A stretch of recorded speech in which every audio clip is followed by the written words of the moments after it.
Hello and welcome. Conservative View from New Hampshire is a daily podcast where we shine a light on the happenings of the day. Conservative View from New Hampshire is a proud partner of and contributor to the Liberty Loft. My name is Ray Cardello, and I'm your host for today's podcast. So let's get started with today's commentary for June 3rd, 2022. This is episode 7 of season 11. He finds Republicans unconscionable.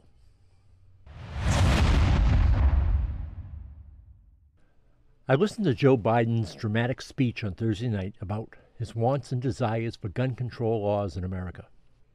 He went through a litany of items he called solutions and how deplorable Republicans are for not agreeing with him unconditionally. Of course, he invoked memories of his son Beau, as he does in virtually every speech.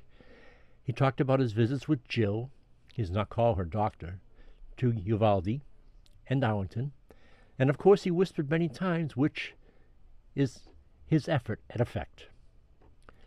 He called for an end to liability protection against gun manufacturers, which is tantamount to suing GM when someone is injured or killed by a Chevy Impala. He talks about the grandmother who hands him a note to do something and, in next breath, attacks Republicans.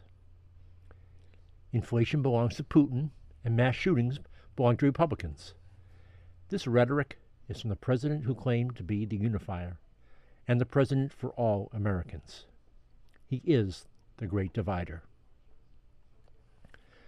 Do we take him at his word tonight in his dramatic 20-minute emotional speech, or wait for Karine and his keepers to clarify and tell us what the president really meant in his speech this evening?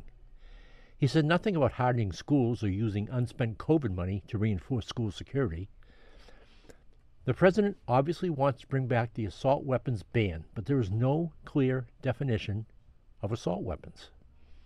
He also alludes to going after bans on specific handguns, but this is a non-starter.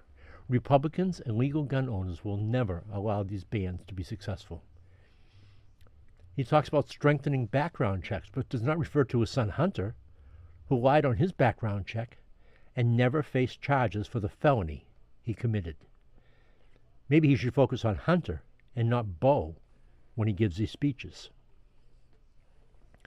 Biden continuously claims that nobody needs high-caliber bullets or high-capacity magazines.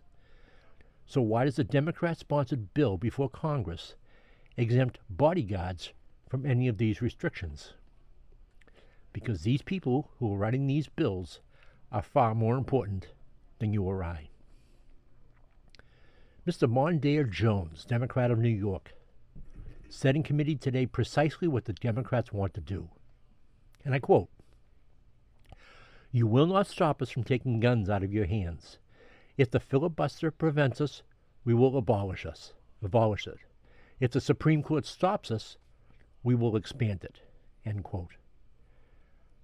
When asked for clarification about weapons of war, he said any semi-automatic weapon, period. When it was pointed out that that means nearly every pistol or rifle in circulation, he ended the conversation. He knows nothing.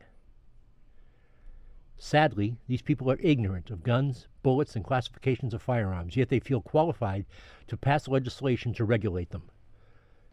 These people look and sound foolish, which is a common phenomenon for Democrats.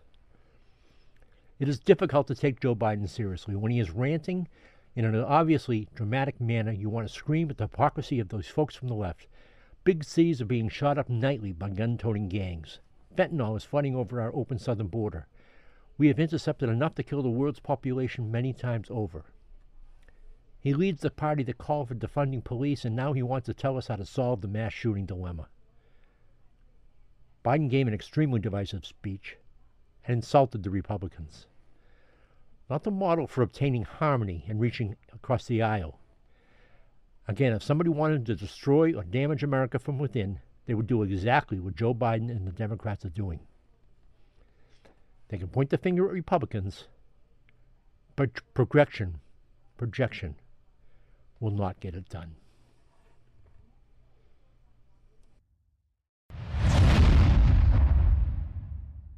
Thank you for joining me today. You have been listening to Conservative View from New Hampshire, a proud partner of the Liberty Loft. We hope you have enjoyed today's podcast and will share it with a friend.